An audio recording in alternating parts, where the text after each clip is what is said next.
हाय. आता लॉकडाऊनला बरेच दिवस झालेले आहेत आणि आपल्याला हळूहळू या सगळ्याची सवय होते.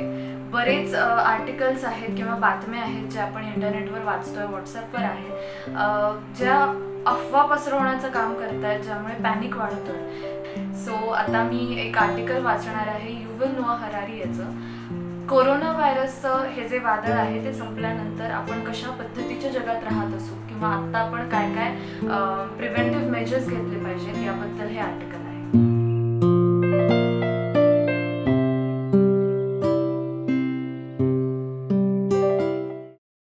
Humankind is now facing a global crisis, perhaps the biggest crisis of our generation.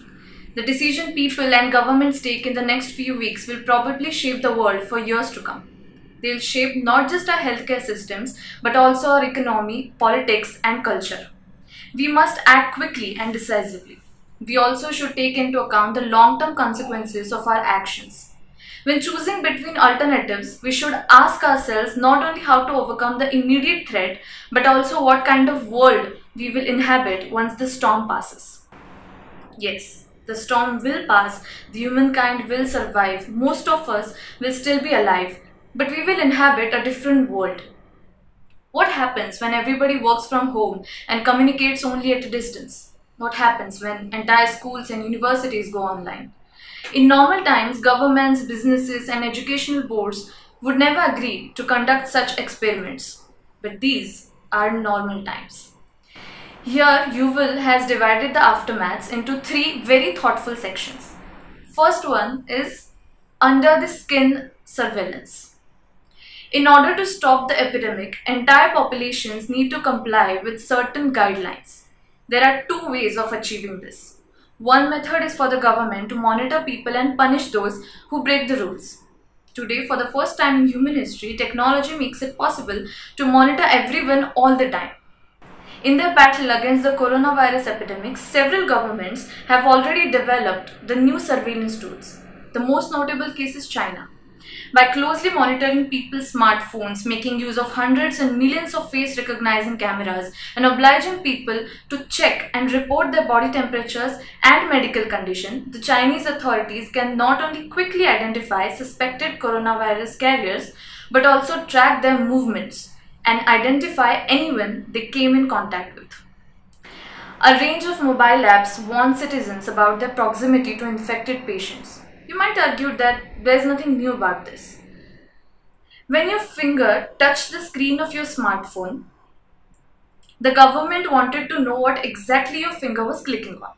But with the coronavirus, the focus of internet and the interest shifts. Now the government wants to know the temperature of your finger and the blood pressure under its skin. This is what Yuval Noah Harari calls a dramatic transition from over-the-skin surveillance to under-the-skin surveillance. One of the problems we face in working out where we stand on surveillance is that none of us know exactly how we are being surveilled and what coming years might bring. Surveillance technology is developing at breakneck speed, and what seemed science fiction 10 years ago is now old news.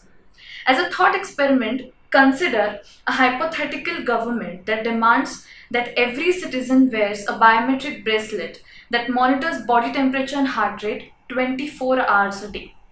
Such a system could arguably stop the epidemic in its tracks within days, right? But if we can monitor what happens to my body temperature, blood pressure, heart rate, as I watch a video clip, you can learn what makes me laugh, what makes me cry, and what makes me really, really angry. You could of course make the case for biometric surveillance as a temporary measure taken during a state of emergency. It would go away once the emergency is over. But temporary measures have a nasty habit of outlasting emergencies, especially as there is always a new emergency lurking on the horizon. The second section on the musings of the aftermath of corona is soap police. Centralized monitoring and harsh punishments aren't the only ways to make people comply with beneficial guidelines. When people are told the scientific facts and when people trust public authorities to tell them these facts, citizens can do the right thing even without a big brother watching over their shoulders. A self-motivated and well-informed population is usually far more powerful and effective than a policed, ignorant population. Consider, for example, washing your hands with soap. This has been one of the greatest advances in human hygiene. This simple action saves millions of lives every year. While we take it for granted, it was only in the 19th century that scientists discovered the importance of washing hands with soap. Previously, even doctors and nurses proceeded from one surgical operation to the next without washing their hands. Today, billions of people daily wash their hands, not because they are afraid of the soap police, but rather because they understand the facts. I wash my hands with soap because I have heard of viruses and bacteria. I understand that these tiny organisms cause diseases, and I know that soap can remove them. But to achieve such level of compliance and cooperation, you need trust. People need to trust science, to trust public authorities, to trust the media. You can have bitter arguments with your siblings for years, but when some emergency occurs, you suddenly discover a hidden reservoir of trust and amity and you rush to help one another. We should definitely make use of technologies, but these technologies should empower citizens. The coronavirus epidemic thus is a major test of citizenship. In the days ahead, each one of us should choose to trust scientific data and healthcare experts over unfounded conspiracy theatrics. In the third and last section, Yuval emphasizes that we need a global plan. Both the epidemic and the resulting economic crisis are global problems. They can be solved effectively only by global cooperation. First and foremost, to defeat the virus, we need to share the information globally.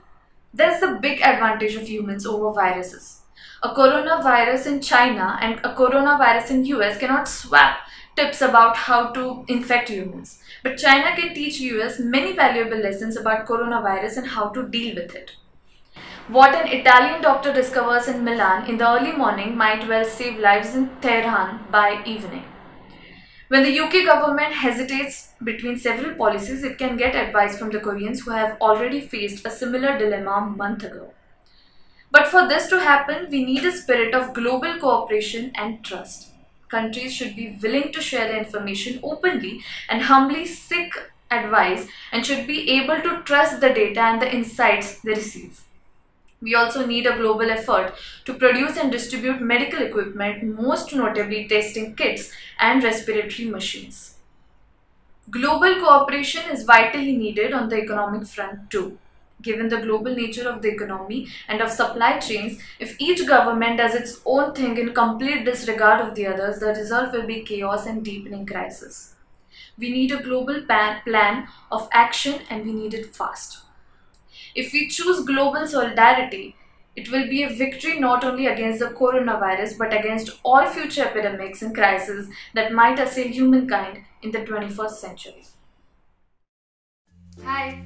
Into the Reading Room with Shivani या सिरीजचा थिएट्रॉन एंटरटेनमेंटच्या सिरीजचा हा शेवटचा video होता आणि या आधीच्या 4 व्हिडिओजमध्ये आम्ही वेगवेगळ्या गोष्टी इंग्लिशमधल्या मराठीमधल्या आर्टिकल्स जे काही मी स्वतः ट्रान्सलेट केलेले आहेत अशा अनेक गोष्टी आम्ही शूट केलेल्या आहेत आणि जर तुम्ही अजून ते व्हिडिओज बघितलेले नसतील तर थिएट्रॉन एंटरटेनमेंटच्या यूट्यूब चॅनलला किंवा इंस्टाग्राम पेजला किंवा फेसबुक पेजला जाऊन नक्की ते व्हिडिओज बघा आणि कमेंट्समध्ये तुम्हाला व्हिडिओज कसे वाटले तुम्हाला अजून काय ऐकायला आवडेल हे आम्हाला नक्की सांगा.